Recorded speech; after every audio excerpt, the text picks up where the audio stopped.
तो आज हम शुरू कर रहे हैं चैप्टर नंबर 3, जिसका नाम है मोशन इन स्ट्रेट लाइन या मोशन इन लाइन। भाई बच्चा लोग, आपने 9th में एक चैप्टर पढ़ा था, chapter number 8 motion. Same to same वही चैप्टर है, बस अब क्या होगा कि कॉन्सेप्ट थोड़े डीपली होंगे, उसी के साथ साथ थोड़े न्यूमेरिकल्स ज्यादा हमें देखने पड़ेंगे। अब एक्चुअली बच्चा लोग, हम जो चैप्टर शुरू करने जा रहे हैं ना, उसे हम कहते हैं काइनेमेटिक्स। तो बच्चा लोग, ये जो चैप्टर है ना, ये काइनेमेटिक्स का एक पार्ट है। अब काइनेमेटिक्स का मतलब क्या होता है? देखिए भाई, काइने काइने का मतलब होता है मोशन, और मैटिक्स का मतलब होता है मैक्स। तो भाई, हम जो मोशन करते हैं, चाहे वो लीनियर मोशन हो, सर्कुलर मोशन हो, 3D मोशन हो, 2D मोशन हो, कोई भी मोशन हो, उसे हम कहते हैं काइनेमेटिक्स। वो सब कुछ काइनेमेटिक्स में आएगा। भाई, काइनेमेटिक्स के अंदर क्या क्या आता है? Motion in one dimension, single dimension. भाई, सिंगल डायमेंशन का मतलब क्या है? Rectilinear motion. ये आई थिंक आपने 9th में पहली बार सुना था, रेक्टिलिनियर मोशन, और इसको हम लीनियर मोशन भी कहते हैं। फिर हो सकता है कि एक सर्कल हो, उस सर्कल में जाना हो, मतलब sphere, not circle, actually sphere होगा, उस स्फीयर में जाना हो। या हो सकता है कि आप एक्स एक्सिस और वाई एक्सिस के साथ में जा रहे हो, है ना, यूं भी जा रहे हैं, यूं भी जा रहे हैं। सो वो सब हो जाएंगे हमारे 2 डायमेंशनल। और एक आता है 3D मोशन इन 3D। भाई, जनरली इसके हम एक दो न्यूमेरिकल देखेंगे बाद में, बट इसके मोस्टली एग्जांपल है ना, आप केमिस्ट्री में देख सकते हो। भाई, केमिस्ट्री में जो मॉलिक्यूल्स होते हैं, गैस के मॉलिक्यूल्स, वो रैंडम मोशन करते हैं एक्स, वाई और जेड तीनों डायरेक्शन में। सो ये मोशन वहां देखने को मिलती है। अल्टीमेटली ये सिंगल डायमेंशन, 2 डायमेंशनल, 3 डायमेंशनल, ये तीनों मोशन काइनेमेटिक्स के अंदर आती है। बट आज हम जो पढ़ने वाले हैं वो है single dimension, that is rectilinear motion. ठीक है बच्चा लोग, यहां तक कोई प्रॉब्लम बेटा? तो भाई देखिए, आज हम जो पढ़ने वाले हैं motion in a straight line. Straight line. अब भाई, इसके अंदर क्या क्या आएगा? कौन सी चीजें हैं, कौन सी कहानियां हमें यहाँ पे पढ़नी है? तो समझ लीजिए, आपके पूरे चैप्टर में हमें पढ़ना है सबसे पहले तो भाई डिस्टेंस, फिर उसके बाद डिस्प्लेसमेंट, फिर उसके बाद स्पीड, वेलोसिटी, एक्सेलरेशन। तो ये जितने भी टॉपिक आप देख रहे हो, ये सब आपने कभी ना कभी कहीं ना कहीं पढ़े हुए हैं। एक टॉपिक जो किसी जगह नहीं होता है और आपने पहले शायद पढ़ा भी नहीं हुआ है, वो है जर्क। JERK, jerk. जर्क क्या होता है, क्या इसकी सिग्निफिकेंस है, फिजिक्स में इसका क्या लेना देना है, सब हम आपके इस चैप्टर में पढ़ेंगे। आज फिलहाल जो हमें पढ़ना है वो है डिस्टेंस, डिस्प्लेसमेंट, स्पीड और वेलोसिटी। ठीक है। अब यस, इसके आगे इसकी कुछ टैब्स भी होते हैं। भाई, जैसे कि अगर मैं स्पीड की बात करूं तो स्पीड 2 टाइप की होती है, इंस्टेंटेनियस और एवरेज। ठीक है, वो हम देखते हैं। चलिए आगे चलेंगे ना, तो आज के लेक्चर में हम देखेंगे अलग टाइप की स्पीड, अलग टाइप की वेलोसिटी। चलिए,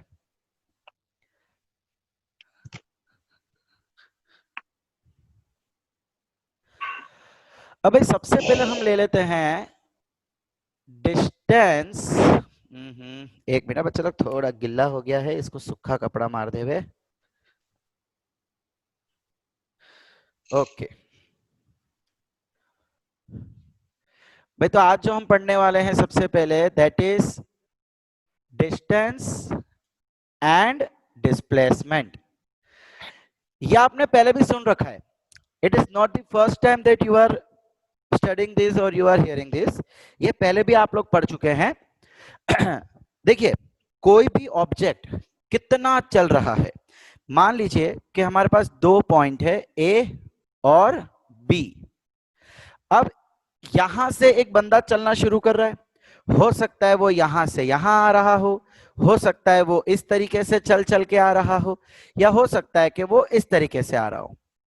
सो इसकी अपनी एक डिस्टेंस होगी d1, इसका अपना डिस्टेंस होगा d2, इसका अपना डिस्टेंस होगा d3। भाई सीधी सी बात है, घूम के जाऊंगा तो डिस्टेंस कुछ और होगा, स्ट्रेट जाऊंगा तो कुछ और होगा, ऐसे घूमते फिराते जाऊंगा तो कुछ और होगा। ये तीनों डिस्टेंस है, ठीक है। लेकिन डिस्प्लेसमेंट को फर्क पड़ता है, सॉरी डिस्प्लेसमेंट को फर्क नहीं पड़ता है कि आप कहां से कैसे जा रहे हो। डिस्प्लेसमेंट क्या बोलेगा भाई, shortest distance, it is the shortest distance from initial point two final point. भाई शुरुआत कहां से की, खत्म कहां से कर रहे हो, उसके बीच का सबसे शॉर्टेस्ट डिस्टेंस। इसका मतलब भाई ये जो है ये मेरा डिस्प्लेसमेंट हो जाएगा। ये तीनों डिस्टेंस पॉसिबल है, लेकिन डिस्प्लेसमेंट में सिर्फ यही पॉसिबल है। क्यों? बिकॉज इन तीनों में से सबसे छोटा डिस्टेंस कौन सा है? सबसे छोटा डिस्टेंस है ये बीच वाला। तो हम बोलेंगे भाई ये जो बीच वाला की जितनी भी लेंथ होगी ना, ये हमको दे देगा डिस्प्लेसमेंट। समझ आ रहा है? तो बच्चा लोग इसी कॉन्सेप्ट पे एक क्वेश्चन मैं आपको बताता हूं कि भाई आया हुआ है, ये गुड सेट में एक बार पूछा गया था, distance displacement, distance displacement, distance displacement. भाई डिस्टेंस और डिस्प्लेसमेंट आपस में कैसे रिलेटेड है, इन दोनों के बीच में क्या रिलेशन है? Distance is always greater than displacement, distance is always less than displacement, distance is greater और इक्वल टू डिस्प्लेसमेंट, या डिस्टेंस इज लेस और इक्वल टू डिस्प्लेसमेंट। ऐसे एमसीक्यू कई बार पूछे जाते हैं बोर्ड में। बताइए इसका क्या आंसर होगा, सोचिए सोचिए। तो भाई यस, सी आंसर आपका राइट है। क्यों भाई? डिस्टेंस देखो, डिस्टेंस और डिस्प्लेसमेंट सेम हो सकता है।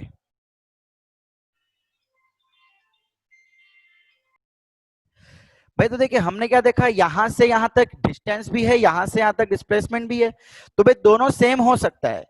एंड डिस्टेंस जो है, देखो ये डिस्टेंस ज्यादा है, ये डिस्टेंस ज्यादा है, तो डिस्टेंस डिस्प्लेसमेंट से या तो हमेशा ज्यादा होगा या तो उसके इक्वल होगा, लेकिन कभी भी लेस नहीं हो सकता। ठीक है, देखिए ये तो बहुत इजी इंफॉर्मेशन थी। अब भाई एक चीज आपको पता ही है कि डिस्टेंस जो है बेटा वो एक स्केलर क्वांटिटी है। डिस्टेंस को कोई फर्क नहीं पड़ता आप कहां से जा रहे हो कैसे जा रहे हो, वो तो बोलेगा जितना चले उतना मैं डिस्टेंस। फर्क किसको पड़ता है? डिस्प्लेसमेंट को। इसलिए डिस्प्लेसमेंट क्या है? एक वेक्टर क्वांटिटी है। आपने 9th में 10th में इतना ही पढ़ा था, स्केलर क्या होता है, वेक्टर क्या होता है। बट वेक्टर्स के बारे में बहुत ही डिटेल में हम लोग पढ़ने वाले हैं, थोड़ा बहुत इस चैप्टर में और मैक्सिमम 4th चैप्टर में। ठीक है बच्चा लोग, सो यहां तक कोई प्रॉब्लम किसी को? तो भाई चलिए पहला क्वेश्चन देख लेते हैं हम लोग। फर्स्ट क्वेश्चन कुछ इस हिसाब से है,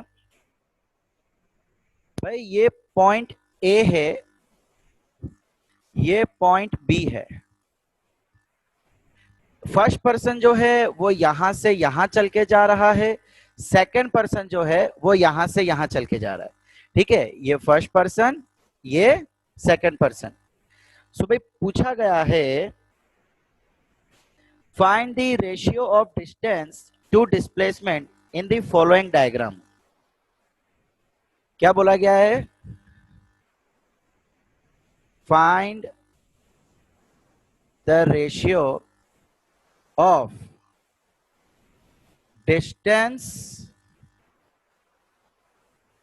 to the displacement.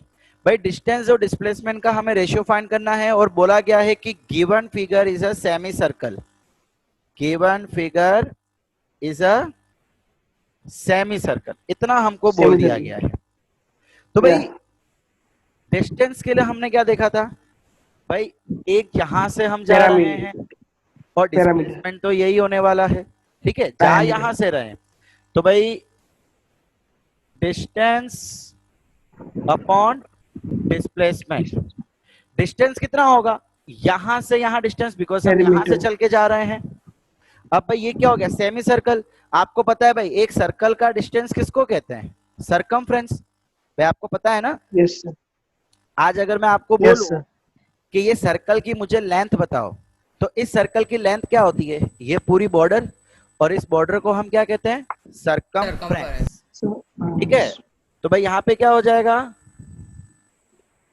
Circumference divide by 2। क्यों डिवाइड बाय 2, भाई सेमी सर्कल है ना, सेमी सर्कल के होने के कारण हाफ सर्कल है। सेमी सर्कल का मतलब होता है, सॉरी सरकमफ्रेंस का मतलब होता है पूरा सर्कल, हमको हाफ चाहिए तो हमने डिवाइड बाय 2 कर दिया। डिस्प्लेसमेंट, भाई डिस्प्लेसमेंट तो यहां से यहां तक होगा। अब डिस्प्लेसमेंट के लिए आपको खाली एक कहानी इतनी दी, देखो डिस्प्लेसमेंट के लिए क्या हो जाएगा बेटा, एक लॉजिक है। ये पूरा सेमी सर्कल है, तो ये सेंटर ले लेते हैं, तो यहां से यहां आर होगा, यहां से यहां आर होगा, है ना। सर्कल का रेडियस भी तो होता है। सो डिस्प्लेसमेंट कितना हो जाएगा, are plus are, 2r। 2r। अब आगे सरकमफ्रेंस, सरकमफ्रेंस की formula 2 pi r upon 2 divide by 2r। So ये 2 गया, क्या बचा, pi r pi r upon divide by 2r। तो आर आर कट, r और आंसर क्या बचा, पाई बाय पाई 2। बाय 2। सो ये आपका 11/7। आंसर। अब भाई पाई क्या होता है, जो मैक्स वाले बच्चे 22। हैं उनको बिल्कुल पता होगा, या चलो आपने 10th में तो पढ़ ही रखा है, पाई का मतलब 22/7। 7। ठीक है, तो आप क्या फाइन आंसर कर सकते हो, 22/7, और ये नीचे का 2, ये हो गया 11, आंसर आ गया 11/7। 11/7। बस फिनिश आंसर। आपको रेशियो बोला है ना, तो रेशियो आ गया 11/7। हो सकता है कि आपको ऑप्शन में ये दे रखा हो सकता है कि आपको ऑप्शन में ये दे रखा हो, जो भी ऑप्शन में दिया हो वो हमारा राइट आंसर।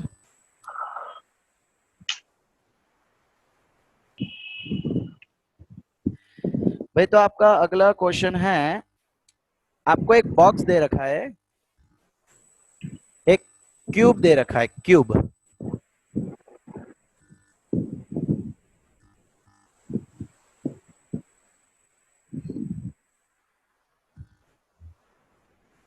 ठीक है, क्यूब दे रखा है और बोला गया है कि इसकी लेंथ, ब्रेथ, हाइट तीनों क्या है, ए है। अब भाई आपको बोला जा रहा है कि एक पर्सन, एक बटरफ्लाई है या कोई इंसेक्ट है, ठीक है, वो इंसेक्ट यहाँ पे पड़ा हुआ है, वो पहले यहां से यहां जा रहा है, ये पॉइंट ए, ये पॉइंट बी, फिर उसके बाद बी से सी पे जा रहा है, ये पॉइंट सी, और सी के बाद वो जा रहा है डी के तरफ।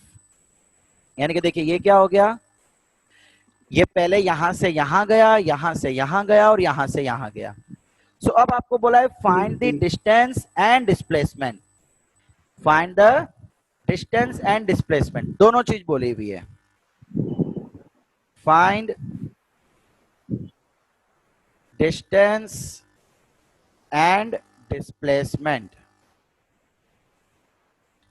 अब भाई डिस्टेंस का मतलब हमने क्या देखा था, जितना भी वो टोटल चला, यहां से यहां चला ए, यहां से यहां चला ए, यहां से यहां चला ए। सो बहुत ही इजी है, डिस्टेंस क्या हो जाएगा, ए प्लस 3 ए 3 प्लस ए, 3। 3a। लो और ये मिल गया आंसर। डिस्प्लेसमेंट भी वही है। अब डिस्प्लेसमेंट बोला गया है, 1 मिनट। √2a।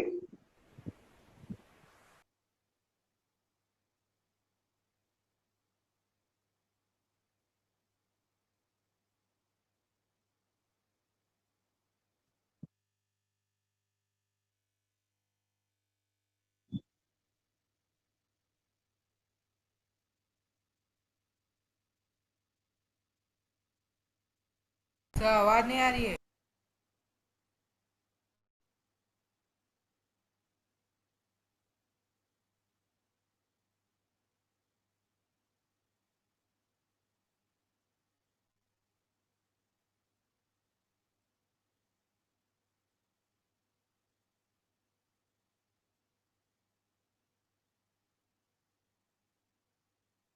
सर आपकी आवाज ही नहीं आ रही है। सर जरा भी आवाज नहीं आ रही है। Hello sir. भाई रुक, फोन करता हूँ मैं सर को।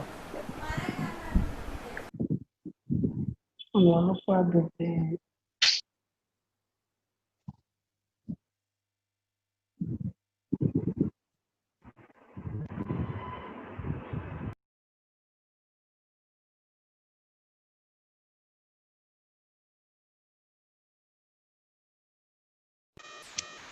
सर आपकी आवाज बिल्कुल नहीं आ रही हमको।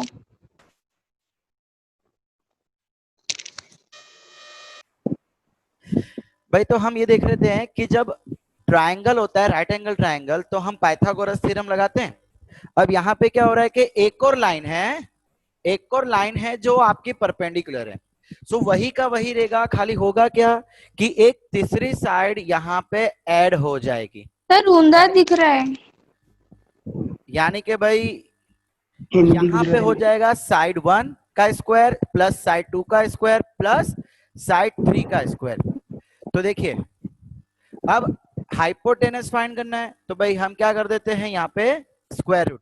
कुछ नहीं करना है, मैं पाइथागोरस थ्योरम लगा रहा हूँ बेटा, और कुछ नहीं कर रहा हूँ। पाइथागोरस थ्योरम फॉर ये ए स्क्वायर प्लस ए स्क्वायर प्लस ए स्क्वायर, सर तीन इसके साइड लिए क्यों ली? स्क्वायर प्लस इसके लिए स्क्वायर प्लस इसके लिए square. Pythagoras theorem for 3 dimension. ठीक है, आगे क्या हो जाएगा, रूट ऑफ 3a स्क्वायर, ए बाहर आ जाएगा रूट के, या आंसर आ गया रूट 3a। सो भाई ये हो गया आपका डिस्प्लेसमेंट। Hello sir. समझ आया भाई बच्चा लोग?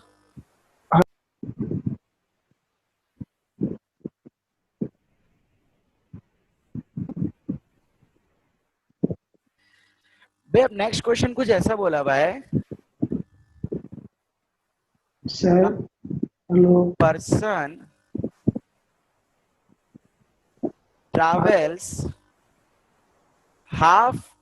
सर आपकी आवाज नहीं आ रही, आप दिख भी नहीं रहे हो।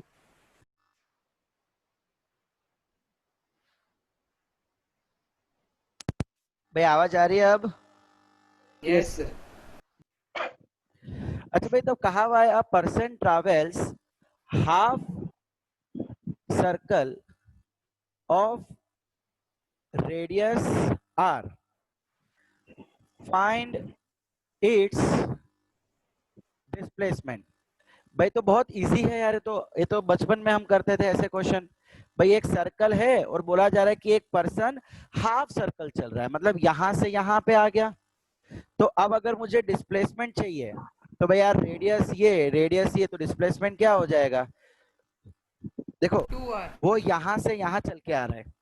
डिस्प्लेसमेंट क्या होता है, शॉर्टेस्ट डिस्टेंस। तो शॉर्टेस्ट डिस्टेंस क्या होगा, यहां से यहां, r प्लस आर 2r। अब इसी में हम थोड़ा चेंज कर लेते हैं, हमको हाफ सर्कल नहीं, हमको चलो सपोज मान लो कि ऐसा कुछ दिया हुआ है 1/4 ऑफ द सर्कल। 1/4, भाई 1/4 का मतलब क्या हो गया कि ये सेंटर है, ये यहां पे आ गया और ये इधर आ गया, मतलब जो पर्सन है वो यहां से यहां आ गया, सिंपल। तो ये पॉइंट ए, ये पॉइंट बी, इतना 1/4 हो गया। अब मुझे 1/4 r फाइंड करना है तो क्या करना पड़ेगा, ये मैं क्या करता हूँ बच्चा लोग, ये रेडियस से कनेक्ट कर देता हूँ। सो भाई ये 90 डिग्री हो जाएगा।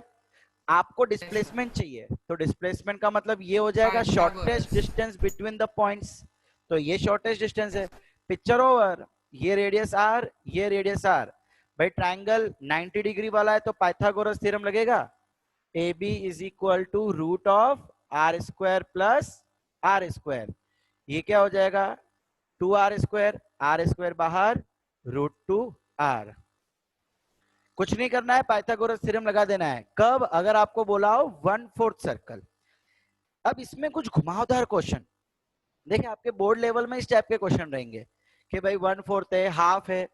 लेकिन अगर थोड़ा इसका ऊंचा लेवल जाया जाए तो क्वेश्चन देखो ऐसा भी आ सकता है। हाँ?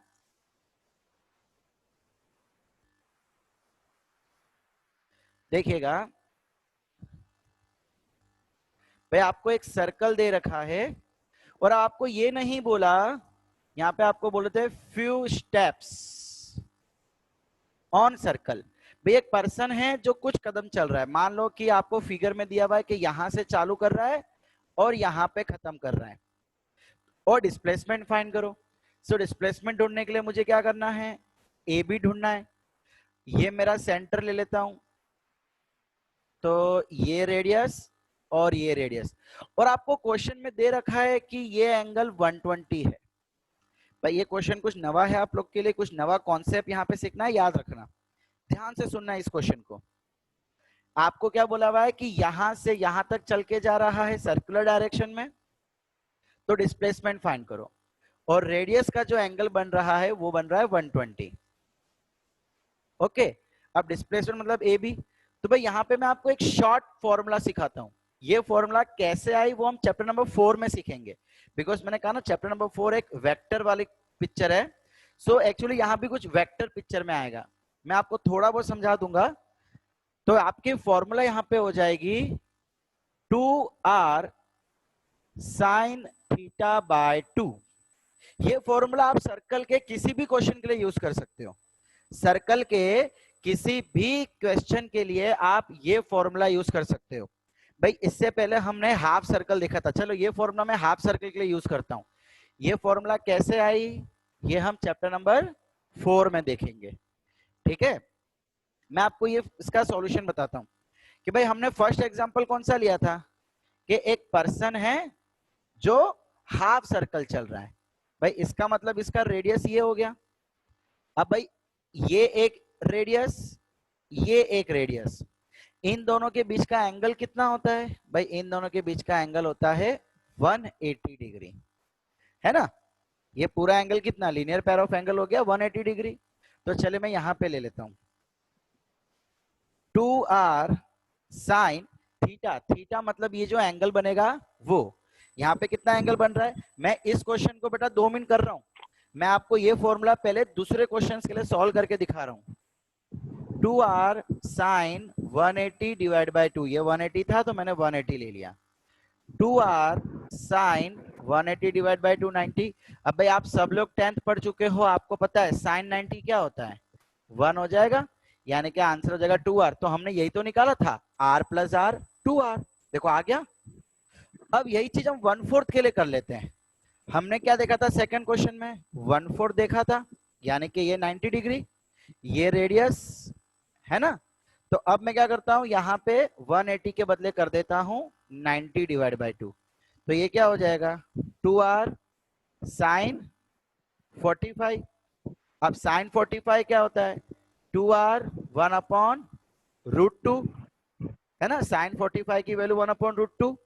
तो भाई ये √2 और ये कैंसल, ठीक है। भाई देखो मैं 2 को √2 इंटू √2 लिख सकता हूं ना, बिल्कुल लिख सकता हूं। तो ये इसके बदले एक √2 कट, तो आंसर क्या आ गया √2r, और यही तो मेरा आंसर आ रहा था, पाइथागोरस थ्योरम हमने किया था, तो यही तो आंसर आ रहा था। इसका मतलब कि सर्कल की कोई भी क्वेश्चन आ जावे, सर्कल का कोई भी क्वेश्चन आ जावे, आप सिंपल ये फॉर्मूला लगा के उसका डिस्प्लेसमेंट फाइंड कर सकते हो। इसे बेटा कोई बुक में नोट डाउन कर लो, डिस्प्लेसमेंट ऑन सर्कल, जहां पे थीटा जो है, याद रखना theta is the angle between two radius that make triangle, that make triangle. भाई ये वो एंगल है जो दो रेडियस के बीच में बन रहा है। कौन से दो रेडियस, भाई इसके पास तो अनगिनत रेडियस होते हैं, वो दो रेडियस जिसकी मदद से ट्रायंगल बन रहा है। तो ये ट्रायंगल बन रहा है तो उसके बीच का एंगल वो हो जाएगा थीटा। चलो आंसर रख लेते हैं, ये रेडियस ये रेडियस। अगर ऐसा कोई क्वेश्चन दे रखा है तो उसके लिए कैसे हम सॉल्व करेंगे, displacement is equal to 2r, r की जो भी वैल्यू दे रखी हो आप डायरेक्टली यहाँ पे रख सकते हो, साइन 120 डिवाइड बाय 2। सो ये क्या हो जाएगा 2r साइन 60। भाई साइन 60 की वैल्यू क्या होती है, √3 बाय √3 2, by 2 कट कट, क्या आंसर आया √3r। r। समझ आ रहा है बच्चे लोग। अब भाई अब हम जो नेक्स्ट टॉपिक देखने जा रहे हैं वो है स्पीड एंड वेलोसिटी। भाई स्पीड और वेलोसिटी का क्या फर्क है, भाई देखिए, सबसे पहले मैं बेसिकली बात करूं तो स्पीड एक स्केलर क्वांटिटी है, वेलोसिटी एक वेक्टर क्वांटिटी है। वेक्टर। आप इस दोनों के बारे में स्टैंडर्ड 9th में बहुत ही अच्छी तरीके से पढ़ चुके हैं। अब भाई देखिए, स्पीड की फॉर्मूला क्या होती है भाई? Distance Distance distance upon upon time. Upon time. Time. Time, time. और इसकी फॉर्मूला हो जाती है displacement displacement Upon time. Upon time. और आपको पता है कि दोनों की यूनिट की बात करो सेम। तो दोनों की यूनिट क्या होती है? मीटर पर सेकेंड। डिस्टेंस के लिए मीटर, टाइम के लिए सेकेंड्स। ठीक है, अब एक्चुअली इसको समझते हैं कि अरे क्या ना क्या चाह रहा है, क्या फॉर्मूला ऐसे ही दे दिया? नहीं भाई, स्पीड क्या होता है बेटा? एक्चुअली कंपैरिजन है। किसका कंपैरिजन? कि आप कितने समय में कितनी डिस्टेंस ट्रैवल कर पा रहे हैं। कंपैरिजन देखो बेटा, लोग साइंस का यही फंडा है कि अगर कोई रेशियो है ऊपर नीचे है, मतलब समझ जाओ कि वो कंपैरिजन हो रहा है। सो यहाँ पे क्या कंपैरिजन हो रहा है कि आप कितने समय में कितना डिस्टेंस ट्रैवल कर पा रहे हो, और उस कंपैरिजन को साइंटिस्ट ने नाम दे दिया स्पीड। दोनों वही चीज है, लेकिन वेलोसिटी में क्या होता है कि आपने कितनी डिस्प्लेसमेंट की। भाई एक्चुअली देखो, स्पीड को कोई डायरेक्शन से मतलब नहीं है, आप यूं जाओ यूं जाओ यूं जाओ यूं जाओ, कोई मतलब नहीं है। लेकिन वेलोसिटी को मतलब है, वेलोसिटी को डायरेक्शन से मतलब है, इसीलिए हम यहाँ पे डिस्प्लेसमेंट लेते हैं। भाई एक्चुअली दोनों को डिफर तो करना पड़ेगा, with direction without direction. With direction को नाम दे दिया वेलोसिटी। अब वेलोसिटी किस पे डिपेंड करती है? डिस्प्लेसमेंट पे। ठीक है, हम पढ़ेंगे इसके बारे में आगे और भी अच्छे से पढ़ेंगे। अब भाई ये कितने टाइप्स की होती है? तो एक होती है ये एवरेज स्पीड, और दूसरा होता है ये Instantaneous. Instantaneous instantaneous speed. Similarly velocity भी बेटा एवरेज वेलोसिटी, और दूसरा हो जाएगा इंस्टेंटेनियस वेलोसिटी। देखिए, आज हम अगले लेक्चर में इन दोनों की बात करने वाले हैं। मैं दोनों का डिफरेंस आपको समझा दूं। भाई एवरेज वेलोसिटी या एवरेज स्पीड का मतलब क्या होता है कि आपने टोटल जितनी भी जर्नी की, सपोज करो आप 3 घंटे घूम रहे हो, 3 घंटे में आप न जाने बहुत सारी जगह गए हो, तो पूरे 3 घंटे में, पूरी लॉन्ग जर्नी में अंदाजा आपके कितना रहा? आवाज कम हो गई। ओके बच्चा लोग। तो मैं ये कह रहा था कि जब लंबी जर्नी के लिए हम स्पीड देते हैं ना, तो मैं अंदाजा स्पीड कहते हैं कि भाई मैं पूरे जर्नी में अप्रोक्सीमेटली इतनी स्पीड पे ट्रैवल किया, तो उसको हम कहते हैं एवरेज स्पीड। अब इंस्टेंटेनियस का मतलब होता है कि पर्टिकुलर उसी समय पे। भाई जैसे कि मान लो मैंने आपको 1 घंटे का वीडियो भेजा, अब मैं बोलूंगा बेटा वीडियो कैसा था, आप बोलोगे यस सर ओवरऑल बहुत अच्छा था। ओवरऑल मतलब एवरेज अच्छा था। लेकिन अगर मैं बोलूं बेटा 2:03, सॉरी 2 और 3 मिनट पे जो वीडियो पॉइंट था वो कैसा था, आप बोलोगे अच्छा था। ये पॉइंट पे सर ये चीज समझ नहीं आई, वो पॉइंट पे वो खराब था, है ना? आप ऐसा बोलोगे वही पॉइंट में सर इतने टाइम ड्यूरेशन, वीडियो का भी टाइम ड्यूरेशन होता है ना, कि 4:10 पे सर आपने ये समझाया ये नहीं आया। तो ये इंस्टेंटेनियस हो गया, पर्टिकुलर उसी समय पे, पर्टिकुलर उसी समय पे जो स्पीड या तो जो वेलोसिटी होती है उसको हम कहते हैं इंस्टेंटेनियस स्पीड या तो इंस्टेंटेनियस वेलोसिटी। सो याद रखना, एवरेज मतलब बड़ी जर्नी के लिए, इंस्टेंटेनियस मतलब जिस समय के लिए बोला गया हो, पर्टिकुलरली उसी समय के लिए, बहुत ही छोटे समय के लिए। इसीलिए हम इंस्टेंटेनियस के समय बोलते हैं डीटी। क्या बोलेंगे? डीटी। डीटी का मतलब होता है small change in time, a very small change. और एवरेज के लिए हम बोलते हैं डेल्टा टी। डेल्टा टी का मतलब होता है long larger change in time. अगर टाइम चेंज बहुत ज्यादा है, 3 आवर्स 4 आवर्स, तो उसके लिए हम बोलेंगे डेल्टा टी। लेकिन भाई 1 सेकेंड 2 सेकेंड मतलब बहुत ही छोटा सा, एक्चुअली 1 सेकेंड भी बहुत ज्यादा हो गया भाई, 0.3 सेकेंड 0.5 सेकेंड, इतने छोटे छोटे समय के लिए हम उसको दिखाते हैं डेल्टा, सॉरी dt से। दोनों का मतलब क्या है? चेंज इन टाइम, टाइम में कितना बदलाव आया। ओके बच्चे लोग, समझ आ रहा है आपको मैं क्या बोल रहा हूँ? Yes, sir.